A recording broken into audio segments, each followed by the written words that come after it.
SLST এবং প্রাইমারির যে টাকার বিনিময়ে চাকরি হয়েছে সেই নিয়ে অনেক দিন ধরে জলঘোলা চলছে এবং কারা কারা যুক্ত সেই নিয়ে বহু নাম আলোচিত হয়েছে।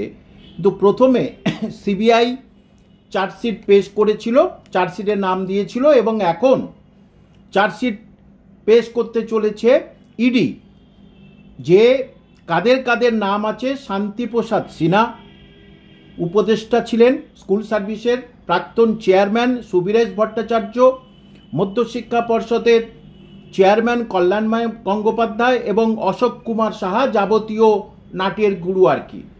তো এরা সিবিআই এবং ইডি চার্জশিটে যেটা জানাচ্ছে, চার্জশিট মানে যে পুলিশ অফিসারদের কাছে জিজ্ঞেস করে নিয়ে আপনাদের বলছি, যাদের বিরুদ্ধে চার্জ আছে, যাদের বিরুদ্ধে অভিযোগ আছে, তাদের নিয়ে যে চার্জশিট গঠন করা হয়েছে, এদের এগেনস্টে চার্জশিট গঠন করা হয়েছে।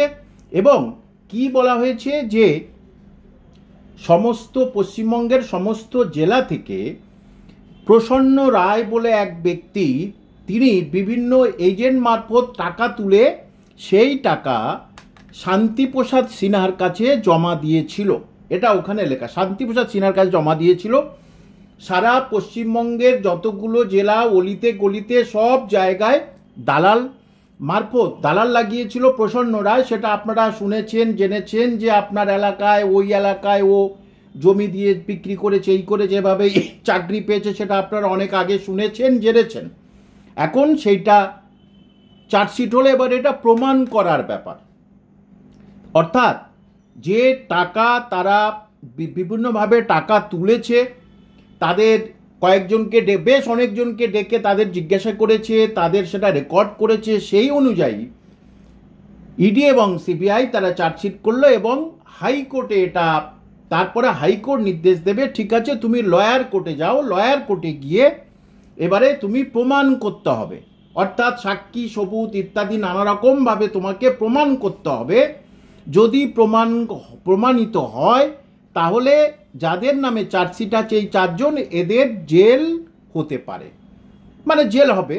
কিন্তু এটা একটা অফিসাররা বললেন, পুলিশ অফিসার, এটা একটা অনেক দিনের একটা প্রসেস। ততদিনে এরা স্বর্গে কি নরকে কোথায় চলে যাবে সেটা কেউ বলতে পারে না, কারণ এ তো মানে এক যুগও লেগে যেতে পারে বিচার ব্যবস্থার যেটা ধীরে ধীরে চলে পশ্চিমবঙ্গে। সুতরাং এদের ট্রায়াল হবে লয়ার কোর্টে। তাহলে আপনারা এটা বুঝতে পারলেন যে কিছুটা হলেও যে টাকা বিভিন্ন গ্রামগঞ্জের এলাকা শহর থেকে তোলা হয়েছে এটা একেবারে সত্য। এবং মাননীয় প্রধান বিচারপতি সুপ্রিম কোর্টের তিনি কিন্তু পরিষ্কার করে বলেছেন কিছুটা দুর্নীতি অথবা পুরোটা দুর্নীতি হয়েছে, সেটা তিনি পরিষ্কারভাবে ওপেন এজলাসে বলেছেন।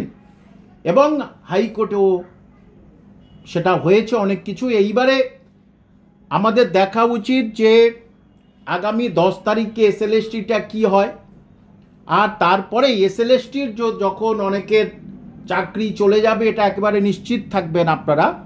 কি প্যানেল বাতিল করে পুনরায় পরীক্ষা নেয় সেটা কোর্টের ব্যাপার, এখানে আমি কিছু বলতে পারবো না, যেটা সুপ্রিম কোর্ট বুঝবে সেটা করবে।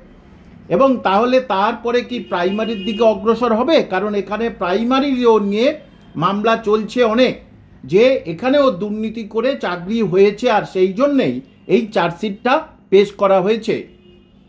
যে সুতরাং তারা এখনো জেল খাটছে, কেউ কেউ সেখান থেকে বার হয়ে এসছে। এবারে তারা জামিন পেলেও পেতে পারে, এবং জামিন যদি পেয়ে যায় তাহলে তারপরেই যদি কোর্টে তারা যাবে, তাদের ট্রায়াল হবে। ট্রায়াল, এটাকে বলে ট্রায়াল। তারা কোর্টে যাবে, আসবে, এবং কোর্টে যদি প্রমাণ করতে পারে সিবিআই এবং ইডি সেটা সময় সাপেক্ষ, তাহলে তাদের জেল জরিমানা হবে এবং সত্য প্রকাশ পাবে।